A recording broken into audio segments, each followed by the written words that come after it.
যেই আল্লাহর বান্দা বান্দি আমার মাওলাকে ভয় ভয়, ওই বান্দা বান্দিকে সমস্ত মাখলুকাত ভয় পায়।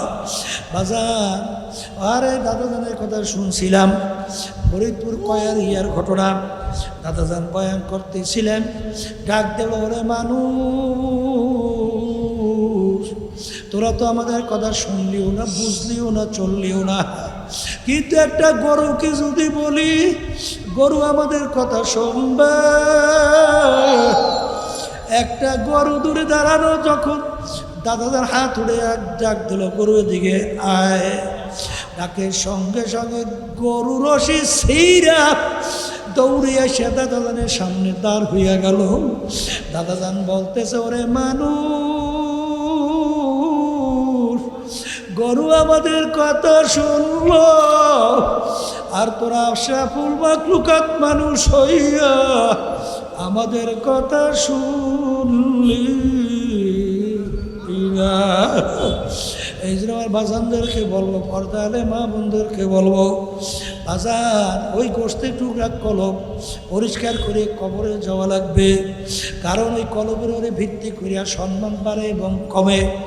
এ দুনিয়াদার পাগল আমার বাবারা, কোন দুনিয়ার পিছনে পড়ছ, কোন সম্মান কোন সম্পদের পিছনে পড়ছ, কোন সম্মানের সৌন্দর্যের পিছনে পড়ছ, কোন ক্ষমতার পিছনে পড়ছ।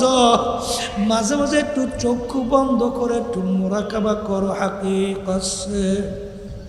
তো দুনিয়া বে খবর হ্যায়, দুনিয়া কি নুমাইশ পর নজর হ্যায়। বাজান দুনিয়া কিন্তু একেবারে ফাঁকি। যার যত বয়স হয়েছে একটু পিছনের দিকে তাকাইয়া দেখেন, মনে হয় যেন সব কালকের ঘটনা। ল্যাংটোয়ে দৌড়ুদৌড়ি করছিল, এখন মনে পড়ে কি পড়ে না। মুরব্বীরা লাঠি নিয়ে থাপড়ায়, লড়াই তো বেশি ডুবাইলে গায়ে জ্বর হবে। বাজান লুকাইয়া লুকাইয়া পালাইয়া ডুবাইটা এখনো মনে আছে, বুঝলাম না কি হবে তা জানি না। এখনো মনে পড়ে সেদিনকার ঘটনা।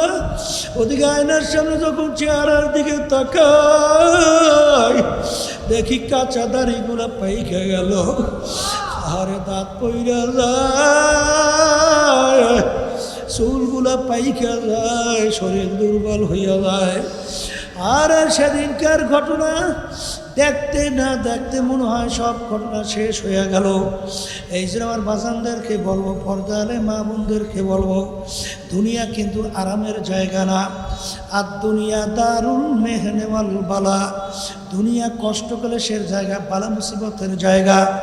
এ আরাম প্রিয় আমার বাবারা, আজকেই একটু গরমের ভিতরে আমরা এখানে বসছি, ঘামাই অস্থির হয়ে গেছি।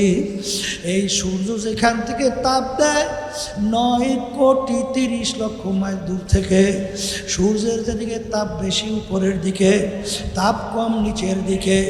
আল্লাহ রাসূল বলেন, আমার উম্মতেরা কিয়ামতের ময়দানে আমার মালিক এই সূর্য এক হাত বা সোয়া হাত মাথার উপরে বুর কইরা সাইডে দিয়ে আমার মালিক বলবেন, এ সূর্য, তোর ভিতরে যত তাপ আছে ছাড়ো, নাফরমান বুঝুক আমি মাওলা কেমন। আমি ওদের বিচার চাইয়া চাইয়া দেখছি। আরে ও যখন ওর মায়ের পেটের ভিতরে ছিল, দুনিয়ার কেউ ওর আপন ছিল না।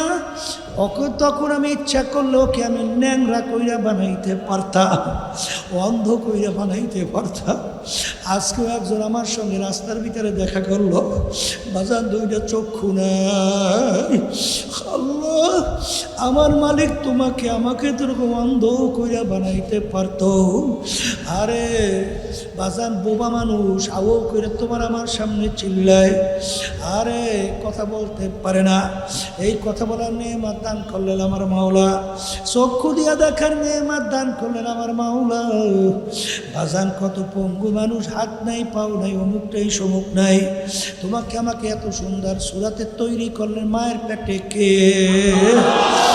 আরে আমার মার রক্ত তোমাকে পান করাইয়া তোমাকে এত সুন্দর সুরাতের মানুষ বানাইল। দুনিয়ার ভিতরে আসার পরে আরে আস্তে আস্তে তুমি বড় হইলা, বাপকে চেনলা, মাকে চেনলা, আত্মীয় চেনলা, স্ত্রী চেনলা, সন্তান চেনলা, দল চেনলা, দলের নেতা নেত্রী চেনলা, বন্ধু চেনলা, বান্ধব চেনলা। এখন তোমার মা যখন তোমাকে ডাক দেয়, আরে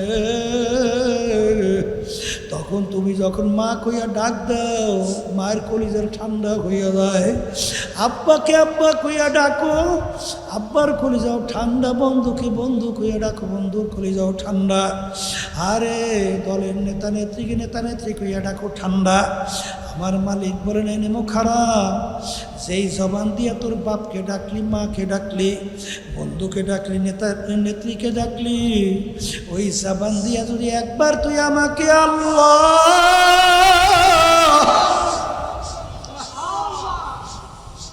আল্লাহ বইলা যদি একবার আমাকে ডাক দিতি, আমার এই কুদরাতি কলিজারাও ঠান্ডা হইয়া যাইত। আমি তোর বিচার চাইয়া চাইয়া দেখছি, আরে ও সব হুকুম আমার সমস্ত নেয়ামত ভোগ কইরা ও আমার হুকুম মানে নাই। এ সূর্য তোর ভিতরে যত তাপ আছে ছাড়ো, নাফরমান বুঝুক আমি মাওলা কেমন। আমাদের ময়দানে ঘর নাই, বাড়ি নাই, পানিও নাই, গাছও নাই, জমিনটা হবে তামার জমিন। ওই সূর্যটা হবে তামার জমিন পুইরা লাল চামড়ার মতো লাল। আগুন নাও কোনো জায়গা নাই, বন্ধু নাই, বান্ধব নাই, বাপ নাই, মা নাই, স্ত্রী নাই, দল দলের নেতা নাই। আরে ওই সূর্যে তাবে না ফারমানদের তালুটা টাস টাস করিয়া ফাইটা ভাতের মতো মগজ টকবক করে উঠলাইয়া বাইয়া বাইয়া পড়তে থাকবে। আমার মালিক বলে লা ইয়ামুতু ফিহা ওয়ালা ইয়াহইয়া, মানুষ বাঁচবেও না মরবেও না। ওই মুহূর্তে তালাশ করে আর কিছুই ছায়ার পাওয়া যাবে না। এই জন্য আমার বাজানদেরকে বলবো, পর্দা আলে মা বোনদেরকে বলবো, বাজান রে কার কখন কোন সময় ডাক আসে তোমারও জানা নাই, আমারও জানা নাই। আমার মালিক যখন মাহফিলে নিয়ে আসছেন, আমার মালিক বড় দয়ার মাওলা, বড় মায়ার মাওলা।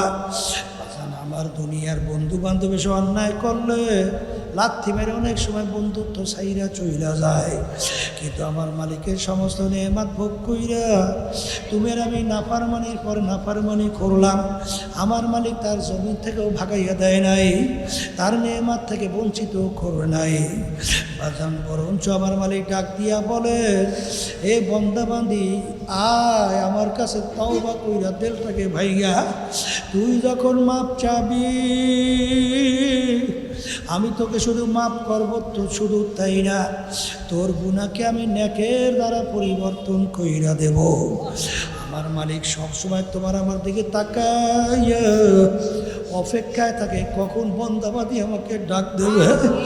লা তাখুযুহু সিনাতুন ওয়ালা নাওম, আমার মালিকের ঘুমও নাই, ঝিমানিও নাই।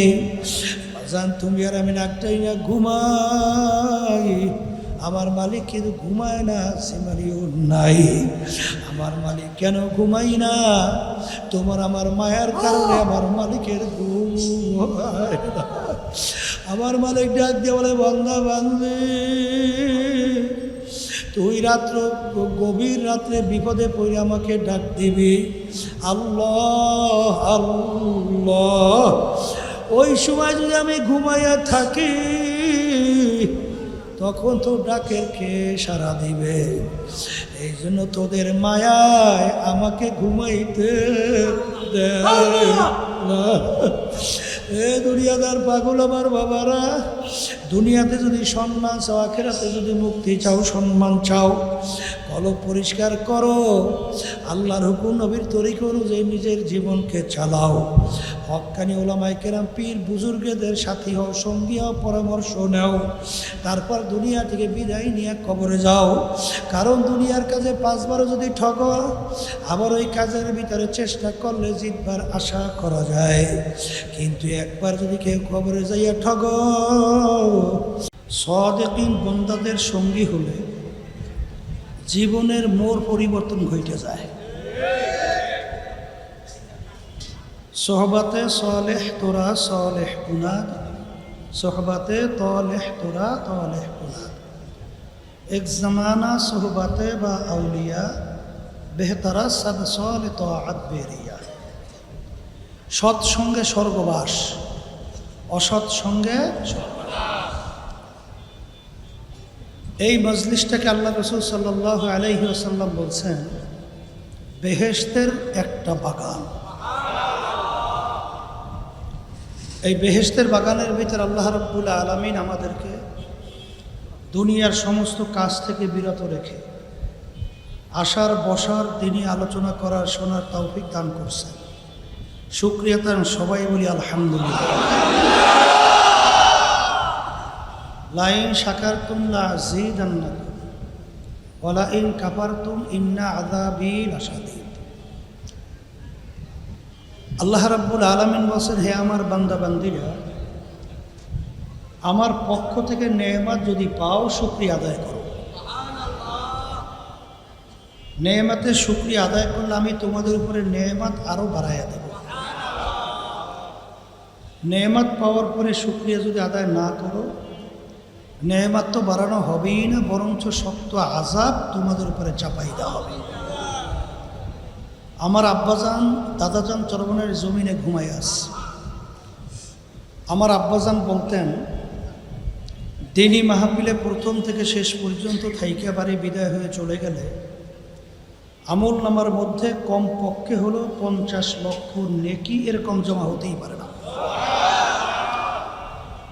আব্বাজান অনেক সময় বলতেন, আসলে আমরা ওলামায়ে কেরাম নেকির বয়ান করি ঠিক, কিন্তু আসলে অনেকের নেকির গুরুত্ব আসে নাই বা আসে না। কারণ এখানে বলা হয়েছে কমপক্ষে 50 লক্ষ নেকি আমল নামায় জমা হবে, ঠিক না? যদি কেউ এই মাহফিল থেকে যাওয়ার পরে কোনো দোকানে এই লক্ষ লক্ষ নেকির বিনিময়ে 1 কেজি চাউল কিনতে চায়, কোনো দোকানদার 1 কেজি চাউল দিবে? জুতার দোকানে একজোড়া জুতা কেনা যায়? তাই যারা বস্তুবাদী এরা বলে, যা দেখি না দু নয়নে, বিশ্বাস করি না গুরুর বচনে। নাউজুবিল্লাহ। এই বস্তুবাদীরা কিন্তু আমাদের এই কথা নিয়ে টিটকারি মারে হাসে। তারা মন্তব্য করবে যে লক্ষ লক্ষ নেকি পাওয়া যাবে দুনিয়ার সমস্ত কাজকর্ম বাদ দিয়ে এই গরমের মধ্যে সব কিছু ফালাইয়া ঘামাইতে আছে, ঠিক না? এই নেকি দিয়ে 1 কেজি চাউলও পাওয়া যায় না। এই নেকি দিয়ে করব কি? এক শ্রেণী আছে না নাই? শোনেন, বাংলাদেশের টাকার কিন্তু একটা মূল্য বাংলাদেশে আছে না নাই? কিন্তু বাংলাদেশের টাকা লন্ডনে যেয়ে সচরাচর ওর মাধ্যমে কিছু কেনা যায়? ওর মূল্য তো আছে বাংলাদেশে। লন্ডনের পাউন্ড, ওইটার মূল্য লন্ডন। আমেরিকার ডলার মূল্য আমেরিকায়। কুয়েতের দিনার মূল্য কুয়েতে। সৌদির রিয়াল। এই মূল্য কোথায়? বাংলাদেশের টাকার মূল্য বাংলাদেশে। তাই নেকিরও কিন্তু একটা ভিন্ন বাজার আছে। সেই নেকির বাজারটা দুনিয়াতে চিরতরে চক্ষু বন্ধ, নেকির বাজার চালু। তখন একটা নেকির কত মূল্য হবে? আল্লাহ রাব্বুল আলামিন বলছেন, ফামাই ইয়ামাল মিসকালা যাররাতিন খাইরান ইয়ারা ওয়া মান ইয়ামাল মিসকালা যাররাতিন শাররান ইয়ারা। জাররা শব্দ ব্যবহার করা হয়েছে। কাপড় ধুইয়ে নিগড়ে রোদে ঝাড়া দিলে লক্ষ লক্ষ রেণু রেণু দেখা যায়। এক একটা রেণুকে বলা হয় জাররা। এই পরিমাণ সব থাকলেও ফল ভোগ করা যাবে, এই পরিমাণ গুনাহ থাকলেও তার ফল ভোগ করা লাগবে। তখন একটা নেকির যে কত মূল্য, যার ঠেকা বাঁচবে সেই একমাত্র বুঝবে নেকির কত মূল্য। কথা ঠিক কিনা? এখন এই নেকি সংগ্রহের জায়গা কোথায়? বলেন দুনিয়া কোথায়? আচ্ছা, এখন তো যারা আসছেন নিয়ে যাদের সহি লক্ষ লক্ষ নেকি আল্লাহ আমল নামায় দান করবে, ঠিক না? কিন্তু কেয়ামতের ময়দানে একটা নেকি ঠেকা বাজলে সারা কেয়ামতের ময়দানে ঘুরিয়ে একটা নেকি পাওয়া যায়? আল্লাহ রাব্বুল আলামিন কেয়ামতের ময়দানের অবস্থান বুঝাতে চাইয়ে বলছেন, ইয়াউমা ইয়াফিরুল মারউ মিন আখিহি ওয়া উম্মিহি ওয়া আবিহি ওয়া সাহিবাতিহি ওয়া বানিহি লিকুল্লি ইমরিইম মিনহুম ইয়াউমা ইযিন শা'নুন ইউগনিহি। মা পর্যন্ত সন্তানের পরিচয় না দিয়া সন্তান থেকে মা ভাইগে যাবে। এই কথা কি আমি বলছি? কোনো পীর মুফতি মুহাদ্দিস বলছে? কে বলছে? তাহলে যেই কঠিন মুহূর্তে মা পর্যন্ত সন্তানের পরিচয় দেবে না, তাহলে আর মায়ের চেয়ে আপন কে থাকবে? কে আছে?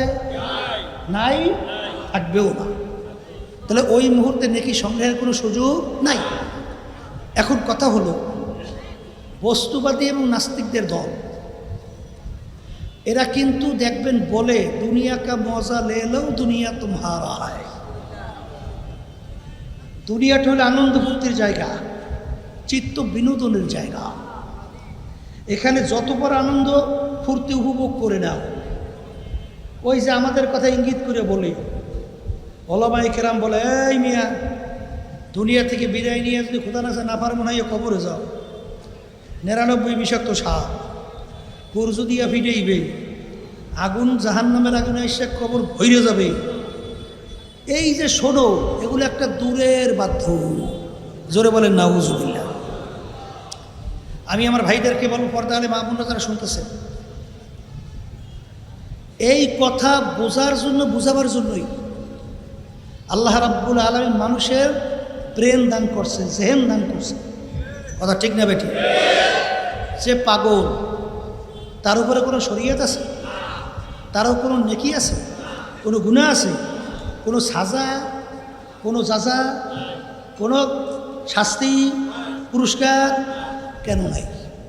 ওর চক্ষু নাই, ওর হাত নাই, ওর পাও নাই, ওর অঙ্গ প্রত্যঙ্গ কোনটা পার্থক্য? কোনো পার্থক্য নাই। কিন্তু ওই যে ব্রেনটা, যার মাধ্যমে ভালো মন্দ বিবেচনা করা যে শক্তিটা, পাওয়ারটা নষ্ট হয়েছে। পাওয়ার নষ্ট হওয়ার কারণে ওর উপরে কোনো বাদ বিচারও নাই। কিন্তু যার ব্রেন ঠিক আছে, সে যদি কোনো একটা অপরাধ করে, সারে তাকে না ধর খায়? কি ধরা খায় কি খায় না? তাহলে বুঝা গেল আল্লাহ রাব্বুল আলামিন আপনাকে আমাকে এই বুঝের জন্যই ব্রেন দান করছে, জেহেন দান করছে। যারা ব্রেন জেহেন থাকা অবস্থায় যারা নাস্তিকদের পদঙ্ক অনুসরণ করবে, ওই মানুষটা সম্পর্কে আল্লাহ বলছেন উলাইকা কাল আনআম। এরপরে আল্লাহ বলছেন বাল হুম। প্রথম আয়াত শুনে আমি তেলাওয়াত করছিলাম।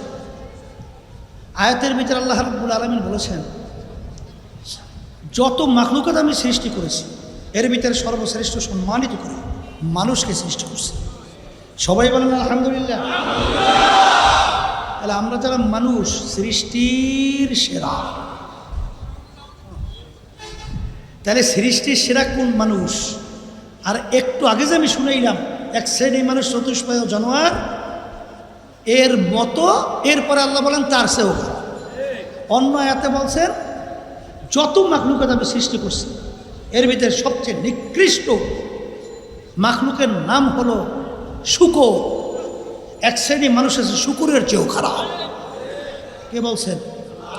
আবার বলেন আল্লাহ বলছেন। এখন কোন মানুষ সম্মানিত, কোন মানুষ নিকৃষ্ট, এইটা বোঝার জন্য, বুঝবার জন্যই এই মাহফিলের ব্যবস্থা।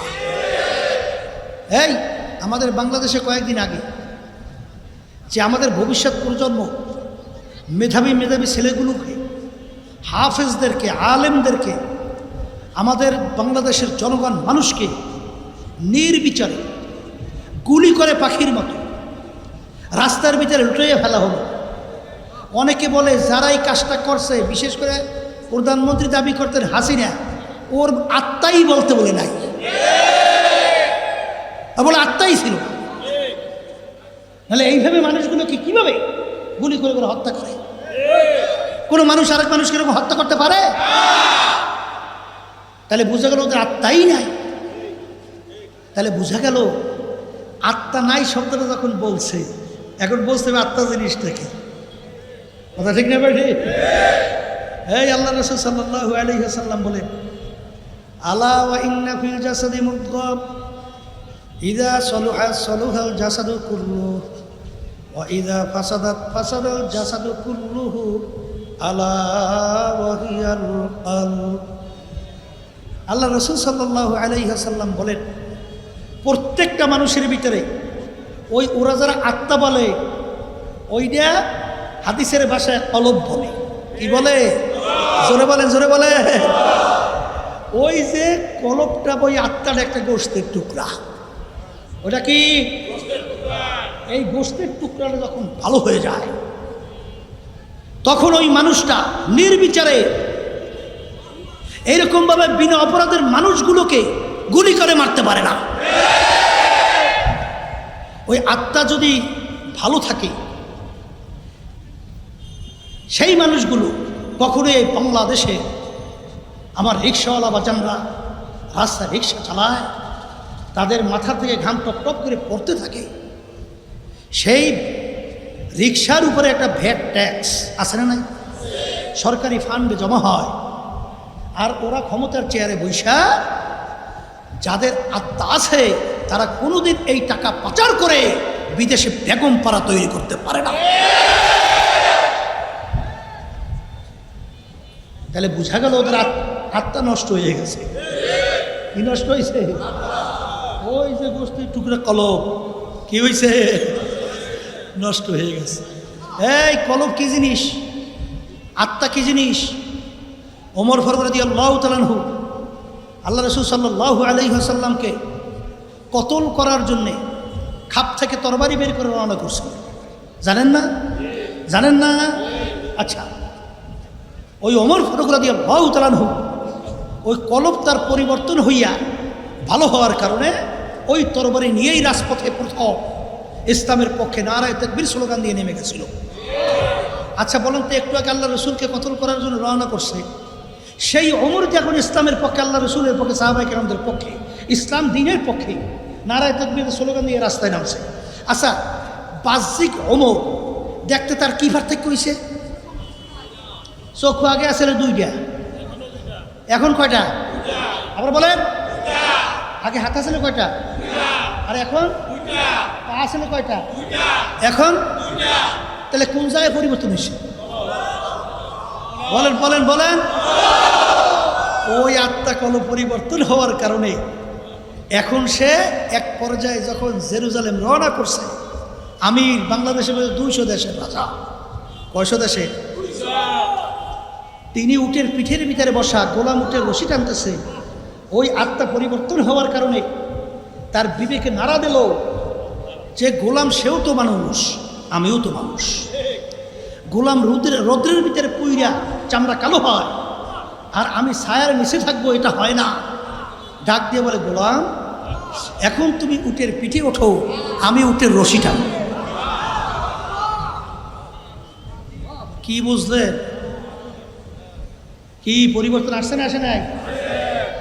পালাক্রমে পরিবর্তন করে উটের রশি টানে। জেরুজালেম যখন পৌঁছল তখন উটের রশি টানার পালা পড়ল আমিরুল মুমিনিন ওমর ফারুক রাদিয়াল্লাহু তাআলা।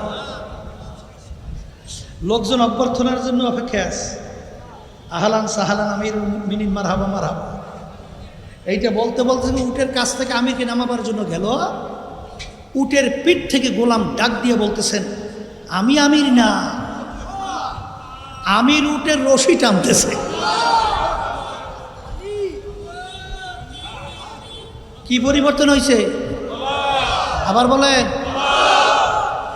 এই কলব পরিবর্তনওয়ালা মানুষ যদি একটা সমাজ পরিচালনা করে, ওই সমাজটা একটা বেহেশতি পরিবেশ পরিণত হয়। দেশ পরিচালনা করলে ওই দেশটা একটা স্বর্গের দেশে পরিণত হয়। কথা ঠিক কিনা? এর জন্য আমি আমার ভাইদেরকে বলবো, পর্দা আলে মা বোনরা যারা শুনতেছেন, ওই যে গোশতের টুকরো কলব, ওইটা ভালো না হওয়া পর্যন্ত দুনিয়াতেও ওর কল্যাণ নাই, আখেরাতেও কোনো কল্যাণ নাই। আজকে এই যারা জুলুম করছে, একটু আগে আমাদের সভাপতি সাহেব বক্তব্য রাখছিল, শোনেন নাই? এই কি বলতে আসছিল শুনছেন তো? কথা তো আর বাড়াবো না। বুঝতে হবে সমাজের ভিতরে এক শ্রেণী মানুষ, ওদের আচার আচরণ এত খারাপ, মানুষ মন্তব্য করে কুত্তার চেয়েও খারাপ। আবার আচার আচরণ এত ভালো, ওর ব্যাপারে মন্তব্য করে ফেরেশতার মতো শরীর, নাক কান অঙ্গ প্রত্যঙ্গে পার্থক্য নাই। ওই কলব নামক যে আত্মা গোশতের টুকরা, ওইটা ভালো হওয়ার কারণেই লোকটা ভালো, আর ওইটা খারাপ হওয়ার কারণেই। আর ওই আত্মা পবিত্র ভালো না কইলে কেউ যদি খোদা না কাছে দুনিয়া থেকে বিদায় নিয়ে কবরে যান, যেই আশা এখানে আসছেন জাহান্নাম থেকে বাঁচবেন, বেহেশতে যাবেন, আল্লাহ বলতেছেন ইল্লা মান আতাল্লাহ বিকলবিন সালিম, ভালো পরিষ্কার পরিচ্ছন্ন কলব ছাড়া আমার পবিত্র জায়গা বেহেশতের মধ্যে হবে না। আমার মালিকের কাছে বড় বংশ ভালো বংশ এর কোনো মূল্যায়ন আছে? পীর মুফতি মুহাদ্দিস মূল্যায়ন আছে? বড় ধনী জমিদার, এমপি মিনিস্টার, অমুক টমুক সমুক, যদি তাই হইতো মিয়া, ওমর এই বেলাল রাদিয়াল্লাহু তাআলার নাম শুনছেন না? এই বাপেও ছিল গোলাম, তিনিও গোলাম, বংশের দিক থেকে একেবারে নিচু, হাফস বংশ, চেহারার দিক থেকে একেবারে কালো। যারা হজে গেছেন, বিদেশে গেছেন, দেখছেন না কালো মানুষ দেখেন না? চেহারা ডকপত আছে, কোনো ডকপত আছে? এই তাহলে চেহারাও কালো। শিক্ষার দিক থেকে বকলাম, নিজের দস্তখত জানতেন না। পয়সার দিক থেকে নিচ্ছ, আচ্ছা শিক্ষার দিক থেকে নাই, বংশের দিক থেকে নাই, সৌন্দর্যের দিক থেকে নাই, পয়সার দিক থেকে নাই, ওদিকে আবার জাবান ছিল তোপলা। কি গুণ আছে? কোনো গুণ আছে? কিন্তু তার সম্মান দুনিয়াতে কেমন, আখিরাতে কেমন? আল্লাহ রাসূল সাল্লাল্লাহু আলাইহি ওয়াসাল্লাম সবে মেরাজে গেছেন, আল্লাহর হাবিব শুনতেছেন বেহেশতের ভিতরে খরমের আওয়াজ। আল্লাহ রাসূল সাল্লাল্লাহু আলাইহি ওয়াসাল্লাম বলেন, ভাই জিবরাইল, বেহেশতের ভিতরে কিসের খরমের আওয়াজ? জিবরাইল আলাইহিস সালাম বলেন, আল্লাহ রাসূল, আপনার বেলালের খরমের আওয়াজ। হ্যাঁ, বেলাল রাদিয়াল্লাহু তাআলা আনহু যখন ওমর ফারুক রাদিয়াল্লাহু তাআলা আনহু মজলিসের ভিতরে ঢুকতেন, অনেক সময় ওমর ফারুক রাদিয়াল্লাহু তাআলা আনহু তার সম্মান সূচক শব্দ ব্যবহার করতেন, সাইয়েদানা বেলাল, আমাদের সর্দার বেলাল আসছে, আমাদের সর্দার বেলাল আসছে। এইটা কোন দিক থেকে তার এই সম্মান বাড়ছে? চেহারার দিক থেকে, শিক্ষার দিক থেকে, বংশের দিক থেকে, যোগ্যতা দক্ষতার দিক থেকে, কোন দিক থেকে? কলব ভালো হওয়ার কারণে সম্মান বাড়ছে। জোরে বলেন কথা ঠিক কিনা? এই জন্য আমার বাজানদেরকে বলবো, পর্দা আলে মা বোনরা যারা শুনতেছেন, বেহেশতে যাওয়ার জন্য কলব পরিষ্কার লাগবে। দুনিয়ার ভিতরে মানুষ সম্মান যদি করতে হয়, পাইতে চান, ওই কলব পরিষ্কার করা লাগবে, ঠিক না বেঠি? তাইলে দুনিয়াতেও তার সম্মান পাওয়ার জন্য কলব ভালো লাগবে, আখেরাতেও সম্মান পাওয়ার জন্য কলব ভালো করা লাগবে। এখন এই কলব ভালো করার জন্যে অনেকের আমাদের গুরুত্ব নাই। গুরুত্ব আছে? শরীরের রোগ হইলে তখন দেখবেন গুরুত্বের শেষ নাই, বিভিন্ন ডাক্তারের কাছে দৌড়ায়। এইবার বাংলাদেশের ডাক্তার যদি বলে এই রোগ বাংলাদেশে ভালো চিকিৎসা নাই, বিদেশে যাও। এরপর অনেক সময় টাকা পয়সা থাকে না, অনেক সময় জায়গা জমি ঘর বাড়ি বিক্রি করিয়েও বিদেশে যায় কি যায় না? কি চিকিৎসা করে? শরীর। কিসের চিকিৎসা? আচ্ছা, যত চিকিৎসা করুক তারপরেও কি একদিন মরণ লাগবে? লাগবে। এরপরেও কিন্তু একদিন মরণ লাগবে। কিন্তু যারা ঈমান আনছেন, যারা মুসলমান দাবি করেন, আমার বাজানদেরকে পর্দারে মা বোনদেরকে বলবো, আল্লাহ সাফ সাফ জানাইয়ে দিয়েছেন যে পরিষ্কার কলব ছাড়া রোগাগ্রস্ত কলব আমার পবিত্র জায়গা বেহেশতের মধ্যে হবে না। এই কলবের রোগের চিকিৎসার জন্য অনেকেরই দেখা যায় কোনো গুরুত্ব নাই, কোনো গুরুত্ব। এই কলবের চিকিৎসক কারা? MBBS doctor, FRCS doctor. আর একটু আসতে পারে। এই কলবের পরিষ্কার রোগ করার জন্য ডাক্তার হলো হক্কানি ওলামায়ে কেরাম, হক্কানি পীর বুজুর্গেরা। কি আমি ভুল বলছি না ঠিক বলছি?